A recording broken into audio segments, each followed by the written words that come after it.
So good morning, New York City Department of Education. I want to welcome all of our principals, our executive superintendents, BCO staff.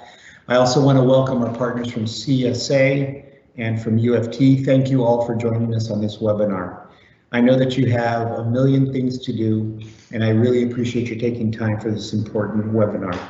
I want to thank you as well for your diligence and your commitment and patience as we work to ensure that our system and our school system has the information that you need and the protocols in place to address the ever-evolving issues related to the coronavirus, otherwise known as COVID-19.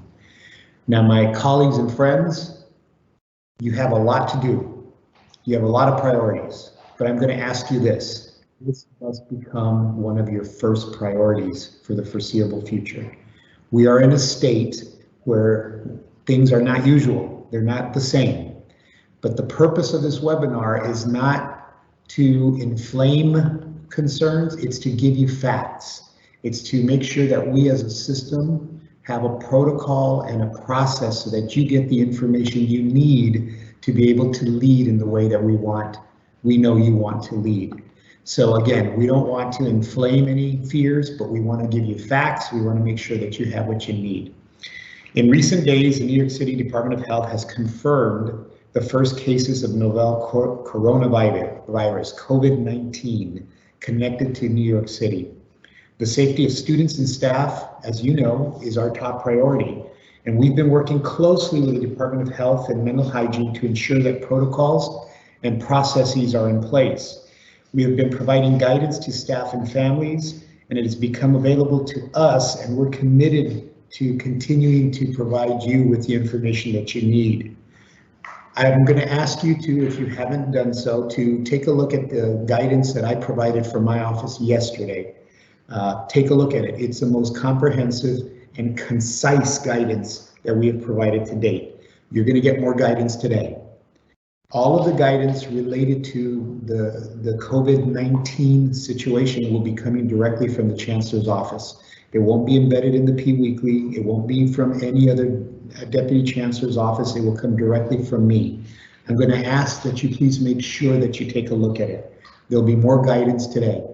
And again, this is a daily, almost hourly evolving situation. So it'll be critical that we get you the information you need in the field. In the past few days, we have shared several updates with you. We've shared updates with nurses, custodians, and we're trying to ensure that local communities understand their responsibilities and the extent to which we are working to prevent the spread of the virus. We will continue to look for your leadership and to your leadership in the field and your communities as we separate fact from fear and guard against stigma. Now, this is one issue that is not medically related, but I want to call on all of us to address. Harassment, discrimination, or any form of xenophobia will absolutely not be tolerated. And I'm asking you, and I'm expecting, quite frankly, of you, that you will be gatekeepers in this regard. Community, students, and any particular ethnic group that is being targeted because of this virus, I'm going to ask you to intercede. That's not who we are. We're New Yorkers. We come from all parts of the world. So I'm going to ask your help in making sure that you address bullying situations and any kind of harassment that's happening. I'm also going to say, as I said at the beginning of my remarks, that I absolutely need you to prioritize this work and continue to have situational awareness so that our children are safe. This is something that we can make a difference in. And I know that you have a million priorities, but I'm going to ask that you prioritize this as well. So with that, I am very, very honored to be joined today by Dr. Daniel H. Stevens, who is the Deputy Commissioner of Family Child Health from the New York City Department of Health and Mental Hygiene. He's joining me today and will take you through some information that will separate fact from fiction and urban myth, and give you the straight scoop on what is this COVID-19 virus. So I'm happy to turn it over to Dr. Stevens. Thank you very much, Chancellor. And thank you everyone for joining. As the Chancellor said, I want to make sure that everybody has the most accurate and up-to-date information. I will say Right at the top, as a disclaimer, the situation is changing rapidly, and the understanding of the 2019 novel coronavirus is a dynamic and changing situation. It changes day to day, so all of this information is with our best knowledge as of today. Some of our stats are from yesterday, but that is why it's important that we stay vigilant and informed, because even week to week, day to day, you might be out of date, and that goes for all of us. So I want to give a general overview, talk about the global United States and New York City response, talk about protecting our staff and our students, and provide some resources before we go on to answer some questions.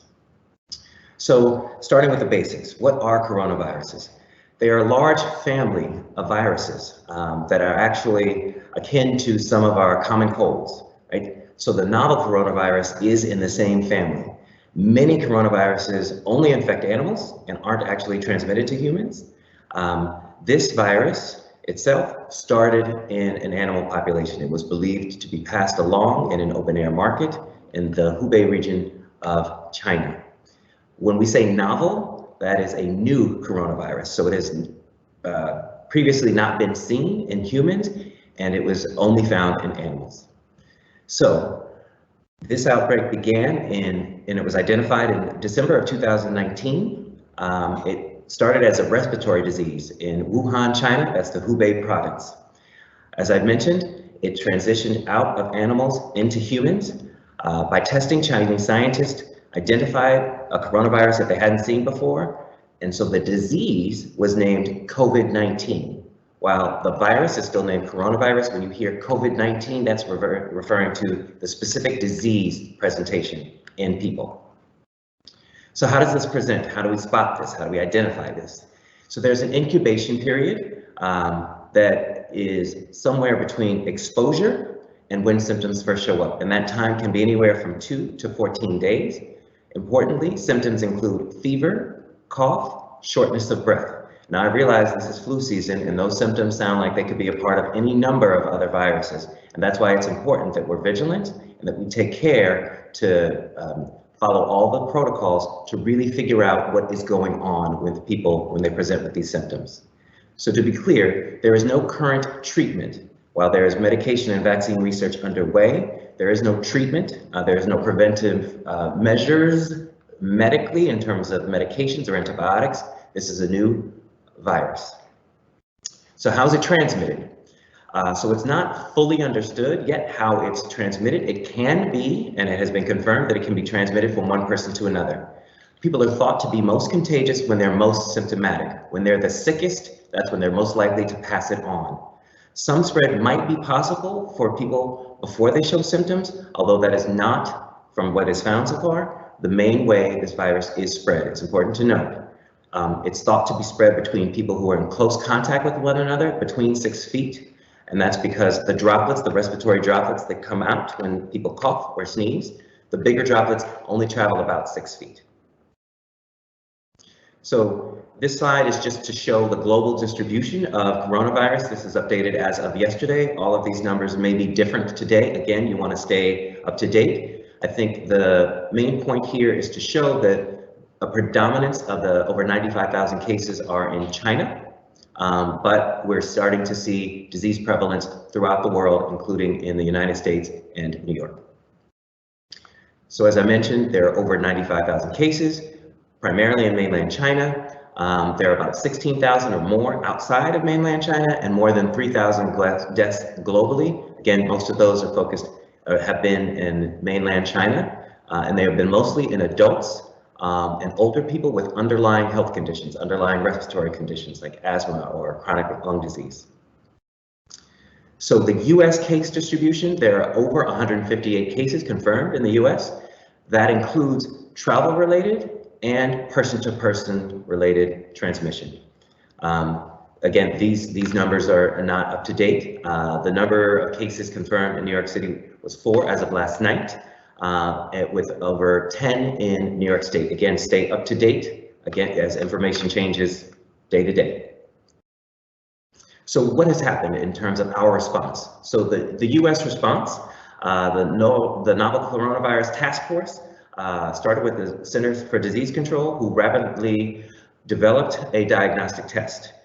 Initially, that test was only available at the CDC. That's why testing had a lag of about 2 to 3 days. We've made some progress that I'll mention in a little bit.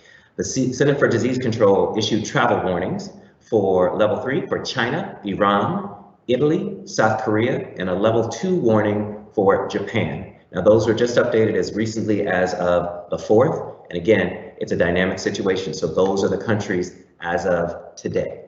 Please stay tuned and stay up to date. In addition, the U.S. travel restrictions restrict any foreign national who's visited an affected area affected by coronavirus within the past 14 days may not enter the United States. There's an exception for green card holders and immediate family of U.S. citizens, and for people permitted to enter the U.S. after leaving an affected area, the CDC has issued a warning. Folks have to stay sub-quarantined for 14 days. That involves staying at home and practicing social distancing, trying their best to avoid congregate settings or areas where there will be a lot of other people. Dr. Stevens, just a minute on that slide. So that means that that is most recently updated by CDC, which is another example of why this is so important that you stay up to date with the guidelines. I also want to point out it is why, and I apologize for the inconvenience, but why we have canceled all foreign trips to those 5 countries for spring break. And we've also said that if you are planning a trip that is an international trip and it's not one of the 5 identified countries, depending on the updated guidance from CDC, we may end up canceling that trip as well. We've also canceled all study abroad.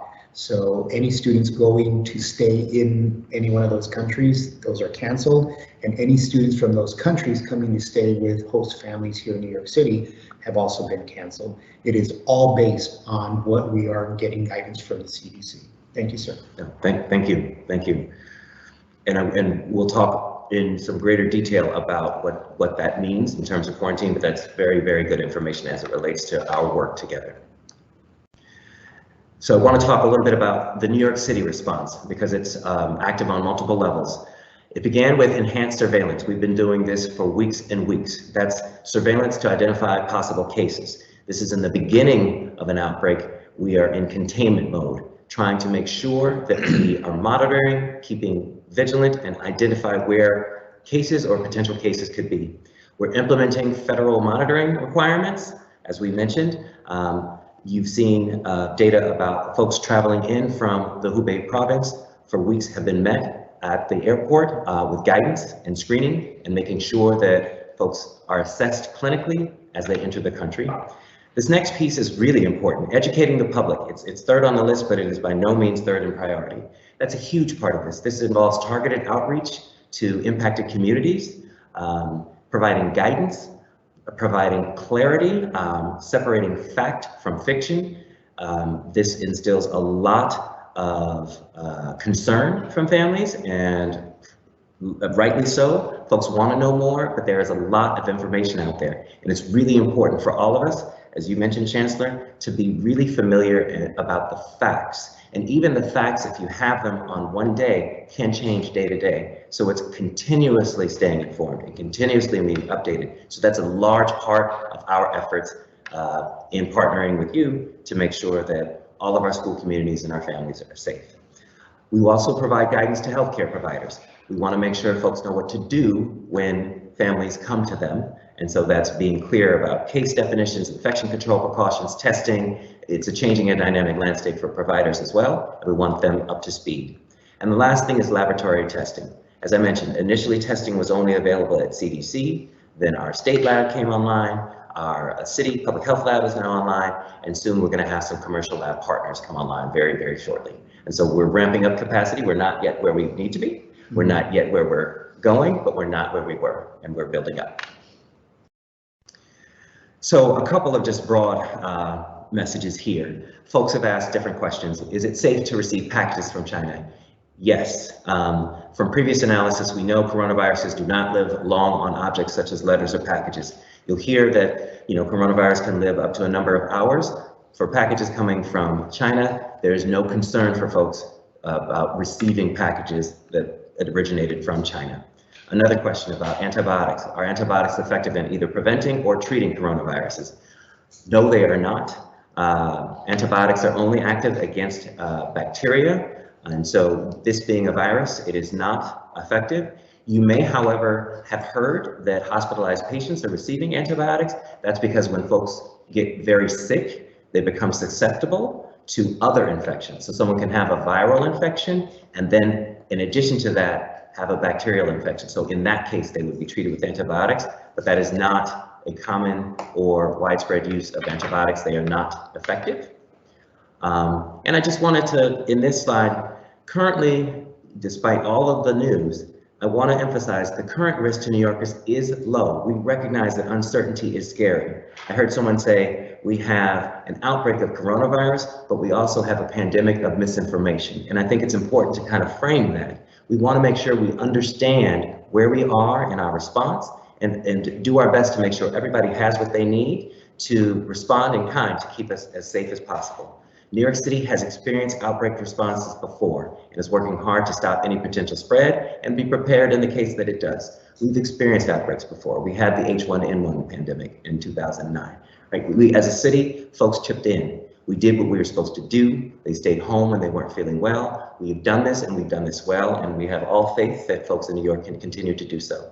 And really, one of the most important things, if you or anyone you know is feeling sick, yes, it's much more likely at this time of year for it to be cold or the flu, but in any case, one of the best things you can do is if you are feeling unwell, to stay at home, okay? And then reach out and seek care. So I wanted to provide a couple of specific points. Face masks. So face masks are not recommended for general use. Face masks are not currently warranted for general tasks, even if you're frequently interacting with the public. Face masks can be used if someone is not feeling well. It is effective in helping them to prevent spread to others, but face masks for prevention of spread to one person are not documented to be effective. They're only recommended by healthcare providers, and there are no specific precautions, again, for interacting with the public. However, a note about stigma, right? Different people wear face masks for different reasons, and so if you see someone wearing a face mask, that's okay. There's no reason to judge or predispose them. That is, it could be due to a variety of reasons, and we don't want to cause panic or concern when there doesn't need to be any. Dr. Stevens, I'm going to interject here. So our policy is that if a student or an adult chooses to wear a face mask, they are allowed to wear the face mask. We don't remove the face mask. But I want to emphasize we've delivered now face masks, or in the process of delivering face masks to you in the schools, because if somebody presents with symptoms, we want you to give them a face mask so they don't spread. But again, I want to emphasize we do not remove face masks. They're allowed to wear face masks. It's just not documented to be effective as a preventative measure currently. Absolutely, absolutely. A note about cleaning of public and common areas. Just to note, standard cleaning protocols apply. You want to wear gloves when you're supposed to wear gloves. It's universal precautions. You want to disinfect. I understand that measures are being taken to ramp up our cleaning protocols. You want to make sure that the environment is as clean as possible. One more thing? Yep. Sorry. So in terms of the cleaning protocols, the guidance talked about, we are enhancing deep cleaning protocols twice a week. We want to ensure that every school has a 30-day supply of supplies that are CDC approved. That will not come out of your budget. So what's going to be critically important is that you stay in contact with your custodial supervisor or your custodians, and you tell us what you need. We trust there's going to be no hoarding, but we want to make sure that every school has 30 days supply, and we've already done an assessment based on what custodians are telling us. So if you don't have a 30-day supply, you will have a 30-day supply. But this is not the time to be embarrassed about saying, I don't have it. If you don't have it, we'll get it for you. Great. And the last point on this slide is one that's important.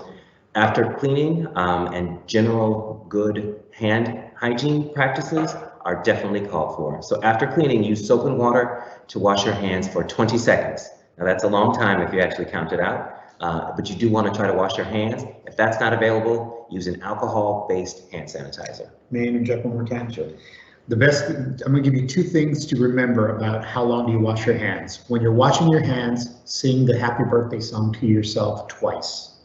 That'll get you a little bit beyond 20 seconds. Or just mentally think, I've just chopped up 4 jalapenos and I have to take my contacts out. How am I going to wash my hands? That's a great visualization. I think that's great. I'm a jalapeno eater. I'm going to steal that. Again, we want to promote good hygiene. We want people to practice good practices that can prevent the spread of infections like colds, like flu, and including coronavirus, novel coronavirus. So it's important to try to get your vaccines to protect against flu. It's not too late. You want to wash your hands often. Soap and water, 20 seconds, that's happy birthday twice, or the jalapeno contact lens scenario. I like that. You want to try not to touch your face. Oftentimes that's how actually diseases get spread, because you introduce it yourself into your nose or your mouth. You want to avoid close contact with people who are sick if possible, and you want to cover your coughs and sneezes with a tissue or your sleeve, not your hands. And again, most importantly, encourage staff and to encourage anyone you know to follow these practices and to stay home if they feel sick. Okay, this is an example of some material that will be distributed as well. And are there other precautions folks need to take? So there are no specific precautions recommended for interactions in the general public. So at this time, New Yorkers do not need to limit travel within the city. They don't need to change anything about where they get their food or how they prepare it. They don't need to avoid public gatherings. They don't need to avoid public transportation. And New Yorkers generally do not need to wear a face mask if they are not sick. We want, and I just want to mirror and echo what the Chancellor has already said around preventing stigma and discrimination. You don't need to report anyone you think may be infected. The health department is conducting outreach and surveillance. Reporting does not help us in that. It's important to separate facts and fear and to guard against stigma. There's a lot of circulating information. You want to know what's right. You want to stay informed. Right? This is a virus. This isn't a population. And we need to approach it as such. Okay, and there you want to get your information from reputable sources like the Health Department, Centers for Disease Control, and even New York State. There are a number of websites. These are some of those websites, and you can also call 311 with any questions and ask about coronavirus, and they'll route you to someone who can answer questions. I guess the last thing I want to say is I know a great many of you have been dealing with this, answering questions, dealing with the misinformation we're talking about, and I want to thank you for your vigilance. I want to thank you for your vigilance moving forward, because I know you're not just part of school communities, but you're part of families yourself as New Yorkers, and really you're doing the work to keep us all safe. So I thank you, and I appreciate the chance to talk with you. Dr. Stevens, thank you very much. Something Dr. Stevens did not say is he's one of us. He was a former 4th grade teacher before he went to medical school. So, welcome back to the family. We know that you have a hard job. Our job during this whole situation is to get you the information, the resources, and the support that you need to be able to take care of our students and families.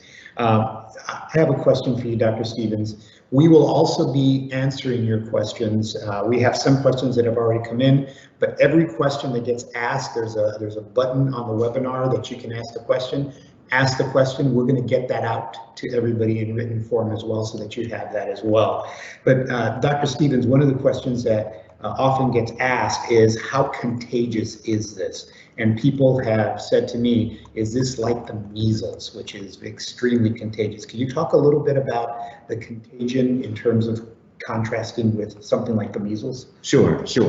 So I'm going to preface this with there is a great deal we've learned about the coronaviruses and the novel coronavirus, and there's still more we have yet to learn, but it looks to be somewhat less contagious than measles, but more along the lines of an influenza, maybe slightly more contagious than your typical kind of flu virus. I say that because, remember I was talking about the size of droplets that kind of come out when someone were to sneeze or to cough. The size of droplets that spread measles are much smaller and can travel greater distances. And so that's how it ends up being more contagious. From everything that we understand so far of this, the droplets travel about 6 feet, which factors into the way we approach how we interact with people, how we deem someone to be at risk, and how we focus our cleaning efforts on surfaces and other things. That's great, I appreciate that. A couple of thoughts, and then we're going to answer a couple of questions that already have come in.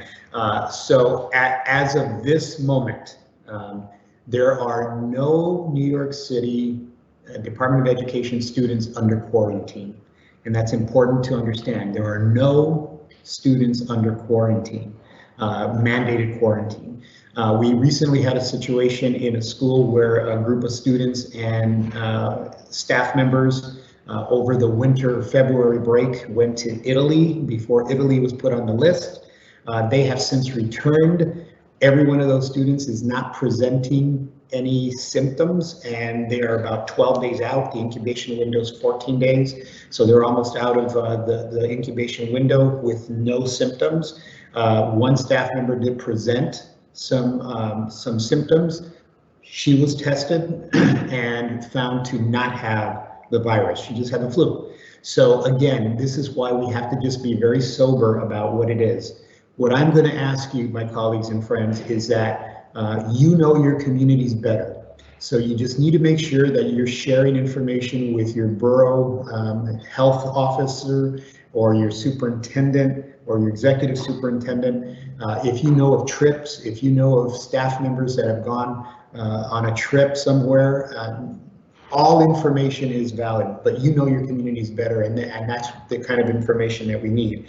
I also want to make sure that the escalation protocol is very clear. This was listed in the guidance that we sent yesterday. So a student is sick. If a teacher notices that a student is sick, the teacher should immediately notify the nurse, or in some schools where you don't quite have a nurse every day, tell the principal. The principal or the nurse or the designee.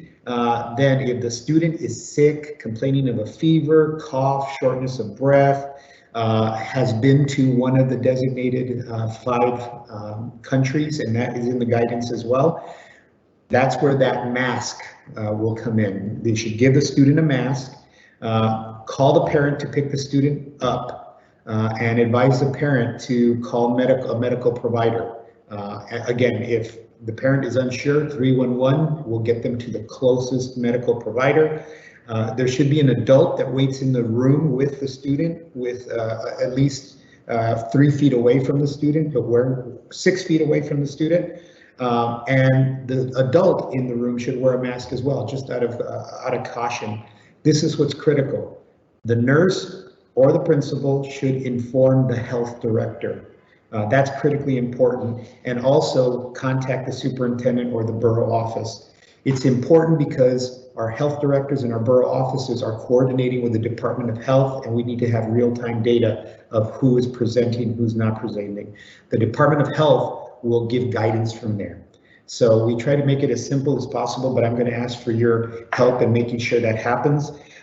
In the coming days, in the coming hours, we may be sharing more information with you as well. So again, it'll all come from the Chancellor's office from me, and I'm just going to ask that you prioritize that. If you have additional questions, we've set up an email. It's Staying Healthy, STAYINGHEALTHY, Staying Healthy at schools.nyc.gov. You can also reach out to your nurse or your borough health directors as well. There are no questions that are silly. There are no questions that you should not ask. There is no support that you should not ask for. This is not the time to be worried about that. We're all in this together, and we're all here to help each other.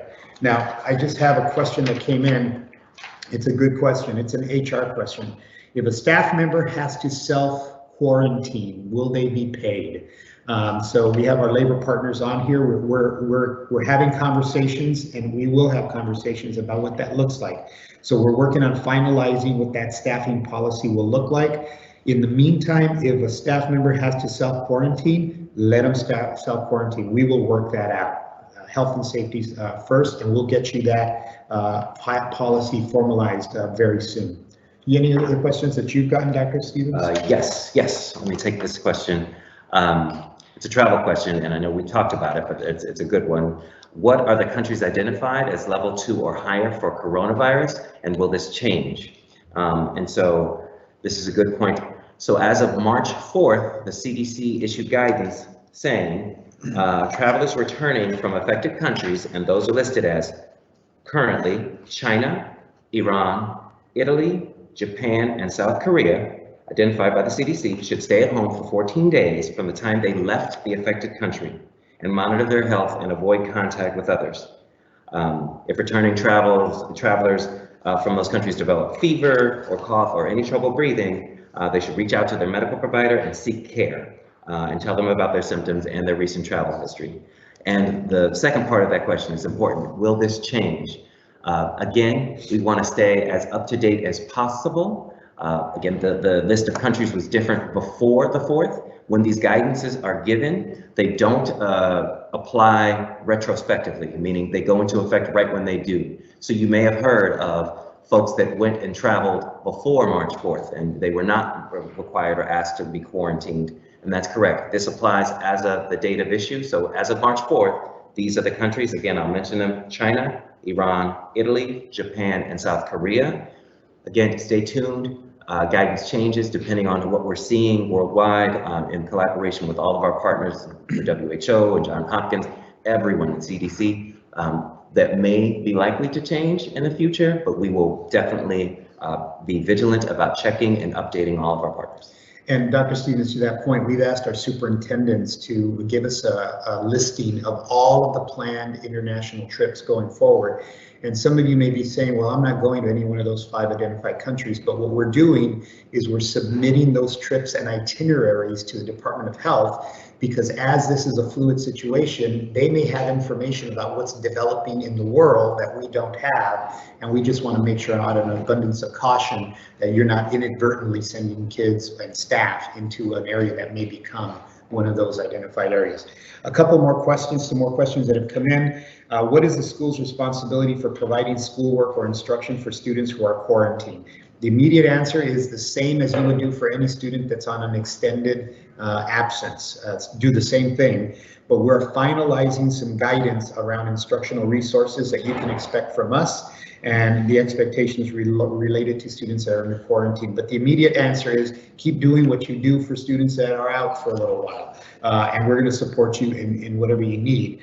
Another question is, are you going to excuse absences due to the coronavirus? Yes, yes. This is not a time to worry about those things. We will excuse them. Health and safety comes first. If a student or a staff member is feeling sick, they should stay home. Just stay home. And then we were also asked, and this was in a press conference the mayor and I were at yesterday, what about attendance as an admissions factor for admissions in some of the schools? We have announced a freeze on a moratorium on including attendance as a factor in admissions. That'll go into the admission of all the attendance this year, affecting admissions for next year. You know, it's a lagging indicator. There's a moratorium. It's not gonna impact. The broader question of attendance as a factor is a policy issue. We're not doing policy right now. We're doing response to this situation. So assure all of your families that attendance for 4th and 7th graders will not impact them next year as they're applying. Current 5th and 8th graders that have already submitted applications don't need to worry about absences this school year either. And then one other question that's hot off the press: are any plans to cancel PSAL games in an effort to stem the spread? We're not even close to being there.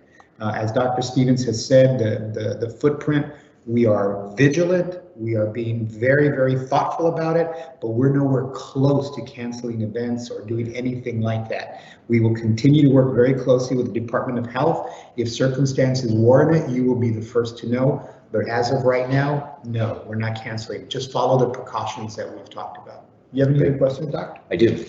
I have a question about quarantine. It reads, if one member of the family has to be quarantined or self-quarantined, does that mean that all members of the household must be quarantined? And it's a good question. I see this coming as a place of concern, but to be clear, when individuals return from travel and they are quarantined, they are asymptomatic. right? And so there's no indication at this point for family members or members of that household with an asymptomatic individual on quarantine to restrict their movements or to not go about life, attend work, attend school. That guidance from the CDC applies for folks returning from those countries within the past 14 days.